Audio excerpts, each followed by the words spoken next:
महाशिवरात्रीचे फलदायी शिवपूजन. मासिक शिवरात्रीपेक्षा माघ महिन्यात कृष्ण पक्षात त्रयोदशीला येणाऱ्या महाशिवरात्रीला खूप महत्त्व आहे. भारतवर्षातील 12ही ज्योतिर्लिंगे आणि सुप्रसिद्ध शिवालये, गावागावातील शिवमंदिरांमध्ये भाविक भक्तांची खूप गर्दी असते.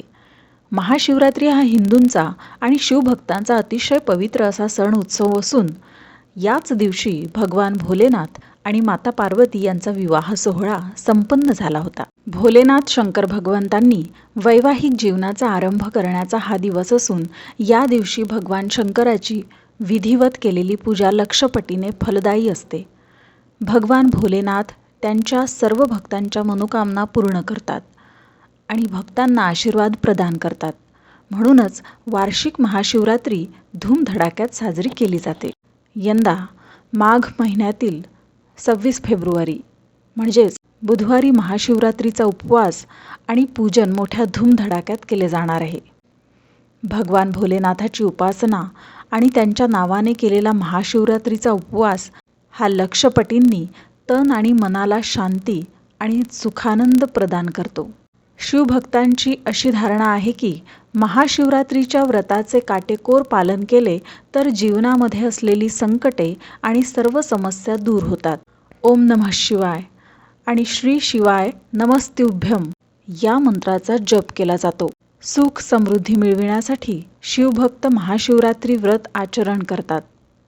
जीवनात काही कष्ट असतील, दुर्दशा असेल किंवा आर्थिक समस्या असतील तर शिवलिंगाची पूजा करावी, त्यावर जल अर्पण करावे म्हणजे संकटे दूर होतील. भगवान भोलेनाथाला बिल्वपत्र अतिशय प्रिय असून सोबत धोत्र्याची फुले सुद्धा अर्पण करण्याची प्रथा आहे. महाशिवरात्रीच्या दिवशी महारुद्राभिषेक करण्याची सुद्धा सनातन परंपरा आहे.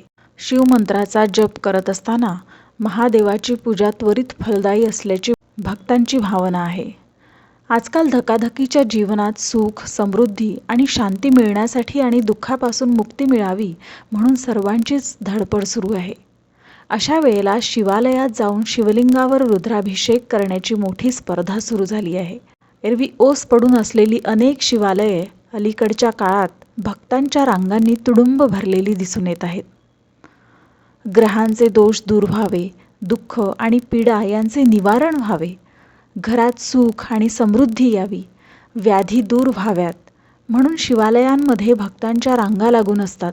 रुद्राभिषेकाच्या माध्यमातून आपल्याला निश्चितपणे इच्छित फळाची प्राप्ती झाल्याशिवाय राहणार नाही अशा प्रकारची भावना ठेवून शिव महारुद्र अभिषेक केल्यास मनोकामना पूर्ण होतात. महारुद्राभिषेकाच्या माध्यमातून घरातील मनातील नकारात्मक विचार, व्याधी दूर होतात अशी सुद्धा भाविक भक्तांची भावना आहे. भगवान भोलेनाथ निश्चितपणे महाशिवरात्रीला जागरण, शिवपूजन केल्याने प्रसन्न झाल्याशिवाय राहणार नाही. त्यासाठी शुद्ध अंतःकरण युक्त उपवास आणि उपासना अति आवश्यक आहे.